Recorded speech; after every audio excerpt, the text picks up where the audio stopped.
Terbentuknya Majlis Burdah cukup sederhana. Berawal dari tasyakuran rumah dengan membaca qasidah burdah, kemudian menjadi acara rutinan untuk orang-orang terdekat. Nah, setelah itu informasi tentang Majlis Burdah ini tersebar lewat teman-teman.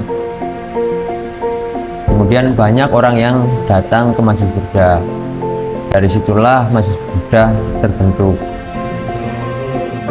Majlis Burdah adalah sebuah majlis yang bertujuan menjadi wadah untuk menumbuhkan rasa cinta kepada baginda Rasulullah SAW dalam implementasi pendidikan dan majlis sholawat, serta menjadi tali penghubung silaturahmi dalam usaha membangun keharmonisan dan kebersamaan.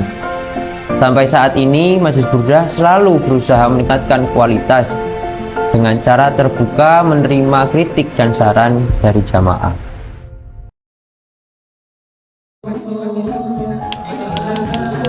Singkat saja, alhamdulillah Majlis Burdah sudah 3 tahun. Dalam perjalanan 3 tahun itu pasti banyak permasalahan yang menghampiri. Namun dengan izin Allah, Allah gerakan hati para pengurus, para jamaah, dan para teman-teman yang selalu mendukung Majlis Burdah, sehingga masalah-masalah yang menghampiri tersebut bisa teratasi. Bahkan perlu saya sampaikan apresiasi sebesar-besarnya kepada para pengurus, mereka yang sudah menghabiskan waktunya, pikirannya, tenaganya untuk berkhidmat di majelis ini. Sudah tentu itu adalah anugerah yang diberikan Allah Subhanahu wa Ta'ala. Bahkan ikatan yang terbangun di pengurus Majlis Burdah ini begitu kuat, begitu lekat. Seringkali terdengar kata keluarga di antara kita. Bahkan sempat terdengar dari seorang teman yang mengatakan, istirahat itu tidak selalu harus tidur dan rebahan. Datang ke Majlis Burdah, bertemu dengan keluarga, itu juga suatu hal yang sangat membuat nyaman.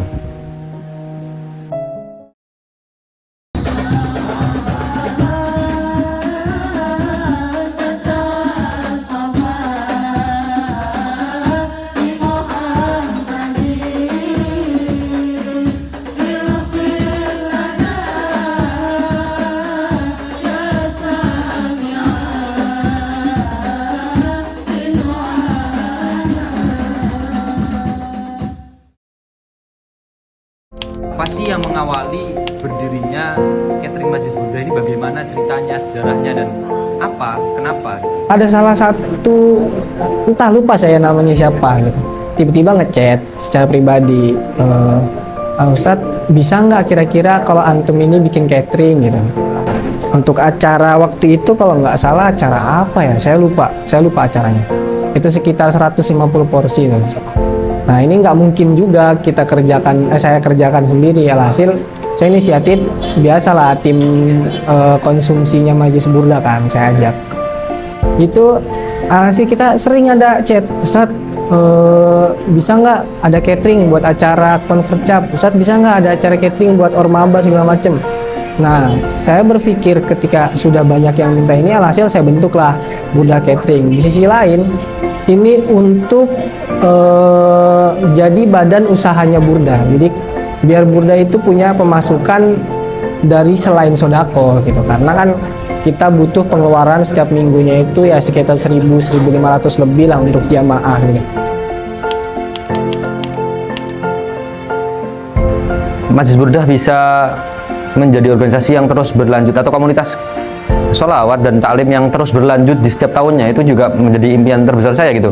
Karena saya ingin ketika mungkin saya pulang 10 tahun yang akan datang, saya masih bisa untuk menikmati majelis ini, meskipun saya dari Indo dan sebagainya, masih bisa saya nikmati. Kalau untuk mengalokasikan kemana, dalam waktu dekat ini atau mungkin dalam waktu jauh, insya Allah sih kita ada rencana buat bikin acara mahasiswa berselawat. Nanti untuk masalah tempat, insya Allah kita masih mengusahakan tempat yang luas, yang bagus, yang sekiranya buat teman-teman mahasiswa juga bisa ikut gitu. Dan untuk yang lain-lainnya, uang-uang sisa lainnya itu mungkin kita alokasikan ke keuangan yang nantinya kita butuhkan secara dadakan gitu.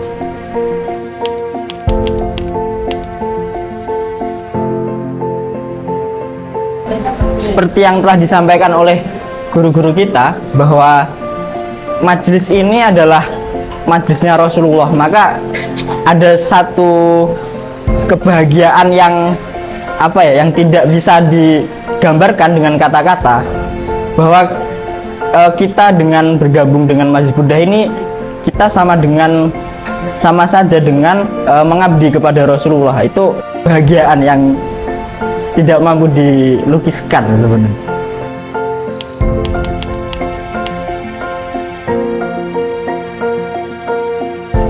Kalau itu sebenarnya bisa dijawab seperti ini, karena bisa dibilang bahkan cikal bakal adanya Majelis Burdah ini justru halakoh keilmuan itu lebih dulu ada timbang sholawatnya itu sendiri, yang mana waktu itu saya masih ingat di tanggal 14 Januari 2020 itu kita langsung mulai halakoh, dan itu menjadi cikal bakal adanya majelis taklim di Majelis Burdah ini, yang itu berlanjut dari kita waktu sama teman-teman di asrama di Masjid Haisadis, kemudian pindah ke Buus, dan bahkan ketika pindah ke sini pun masih berlanjut.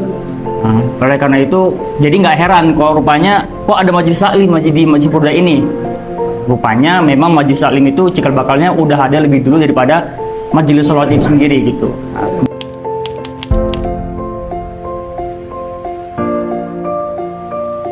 Ya seperti salah satu contohnya dulu kita pernah di Majelis Burdah ini airnya mati tiba-tiba. Nasi kita tinggal masak, sayur sop tinggal kita tambahkan air dan yang lainnya tinggal ditumis dan yang lain lah seperti itu. Air habis. Jadi kita mau gimana gitu kan masak.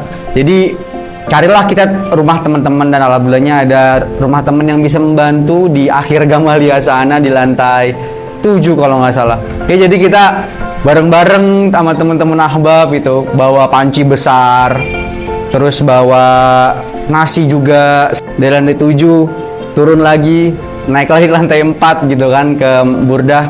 Tapi melihat antusias teman-teman, antusias jamaah membuat capek kami hilang gitu. Jadi kayak terbayar lah gitu kan. Secara sederhana saya akan bilang saya lebih kepada banyak sukanya, lebih ke banyak sukanya. Karena kalau saya sendiri ya, saya memang merasa bangga apabila saya bertemu langsung memandang wajah guru-guru kita bersama. Ada satu kebahagiaan tersendiri ketika saya menemui beliau-beliau. Kesenangan ini saya manfaatkan untuk mengabdi di Majelis Burdah, ya sebagai khodim lah untuk Rasulullah Sallallahu Alaihi Wasallam.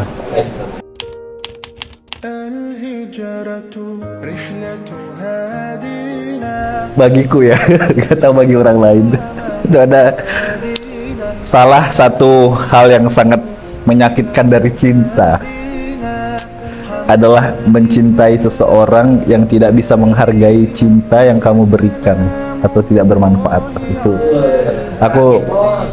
Itu aku bacanya itu sangat nyesek,